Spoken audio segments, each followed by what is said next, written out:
Thank you, Alisa. I have to say that I am in a unique place here in the panel. I'm the only person here who has the option to make Aliyah, and probably for the future I won't have as well. Some of you made Aliyah, some of you maybe will do it in make it in the future. Fortunately, my father made his own Aliyah in 47. He came from Czechoslovakia, and I was born here. And as an Israeli, I would prefer to speak in Hebrew, but I don't see any translation ears here, so you will have to survive my English. As Alisa said, just to give you a very short background, the government asked us in the JPPPI to prepare a policy paper with recommendation what Israel should do, or if Israel wants to be involved in the challenge, to face the challenge of continuity in the Jewish world.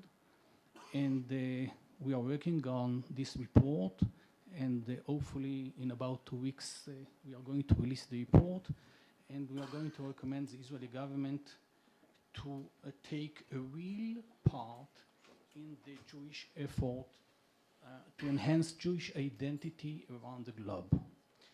But coming back to the Aliyah, I want to speak about 3 points of views, and the first 2 I'll make it very short, but the third I will share with you some of our analysis from our report. The first one is the ideological point of view, the second one is the Israeli point of view, and the third one is the, let's say, how to ensure and secure the Jewish future point of view. So the ideological point of view, it's for sure the essence, the notion of Aliyah, the name, what we use, the words that we use, express very deeply that it's an ideological concept which are based on a very deep experience of 2,000 years of Gola, the experience of destruction, wishing for redemption,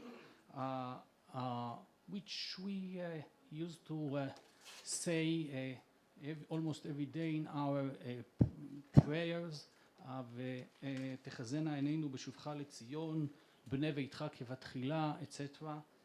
And this wish to Zion is a fundamental experience of the Jewish people, and the ideological value of Aliyah, it's still alive, and I think that the Jewish people should continue mark it as a very important goal.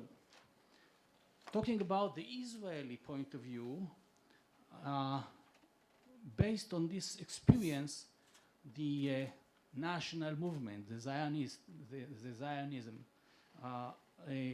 act in the past and still acting to work how to bring the Jews to their land, and in order to have a place for the Jews, in order to find a solution for the Jewish problem and a shelter for the Jews.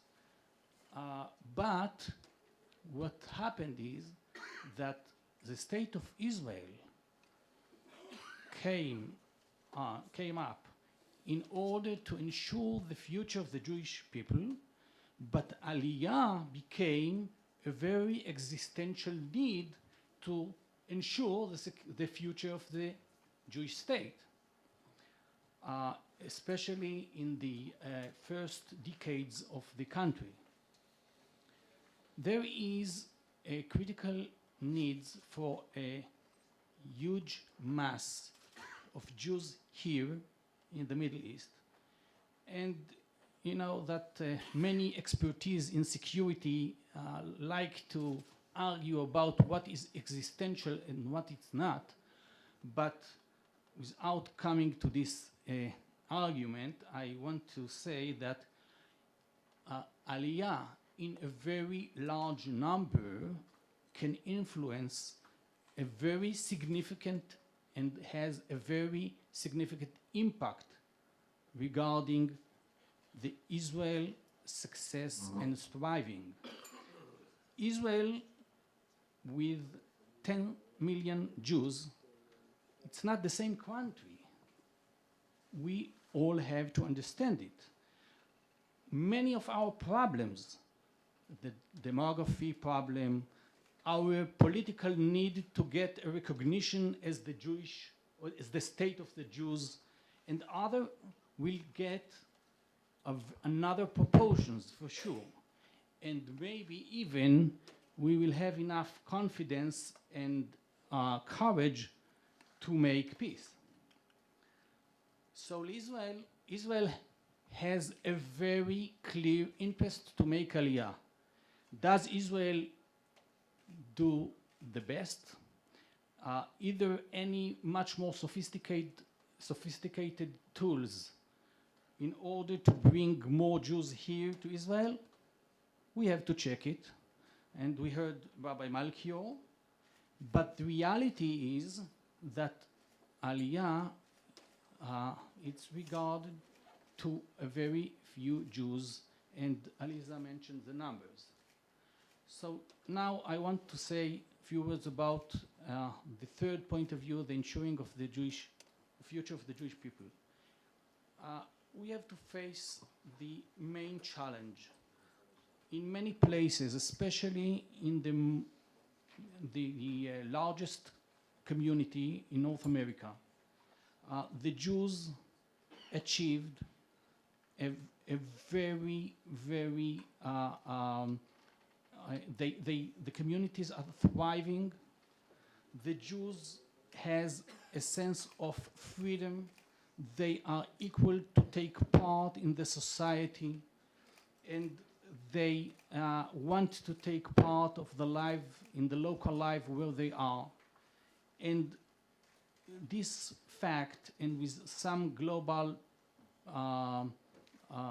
another factors, bring us to face new challenges. In all the communities around the globe, most of them, even though they are very different, we can see two phenomena which influence the Jewish life. One is quality, and the other one is in quantity. And I'm sure you know it.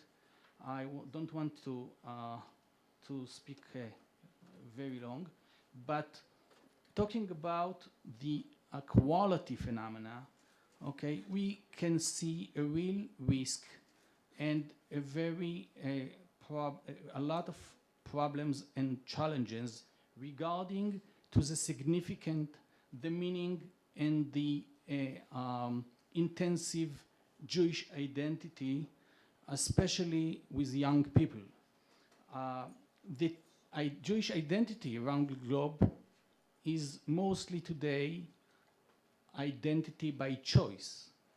It's compete with other identities, and many Jews chose to be Jews, would have their Jewish identity, but at the same time, they chose to be integrated in their environment, in the cultural environment. And sometimes these dual choices, bring us to a very enriching and a very sophisticated kinds of Jewish identity. But in many times, it decreases the importance and the intensive Jewish life in the life of many Jews. Although it's a huge of efforts made by all the communities around the globe, a huge effort, but according to the most of the researchers, we can see the tendency of decline with the issue of Jewish identity, as I said, especially with young people. The other phenomena is the decreasing the demography, and I don't want to go into it. but you all know. And so we have to say, and the last thing that I want to mention here regarding to the phenomena, we can see a very clear connection between a strong Jewish identity and the connection with Israel, and the strong connection with Israel. So we can see also that there is a gap which maybe become much more wider between Jews and Israel, and we can find we can face the situation that Jews around the globe, especially young people, they will identify less with the country of Israel. They will be interested less in what's going on here, and they will be much more care regarding to the future. So the main challenge that face the Jewish people today is his potential, his capacity, his capability to keep his unique Jewish identity in universal environment, in an environment that the Jews want to be part of it, and probably they will be part of it for the foreseeing time. So the question of ensuring the future of the Jewish people, it's not going to be solved by what's going on in Israel and by Aliyah.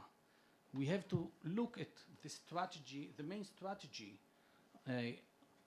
which characterized the relationship between Israel and the diaspora for many years. And after a very impressive chapter during the 90s, bringing here million Jews from the former Soviet Union, okay, the Aliyah went back to the regular place with the numbers that Alisa mentioned. And if we can appreciate or guess what will be in the future, we don't see any any indication that something will be changed.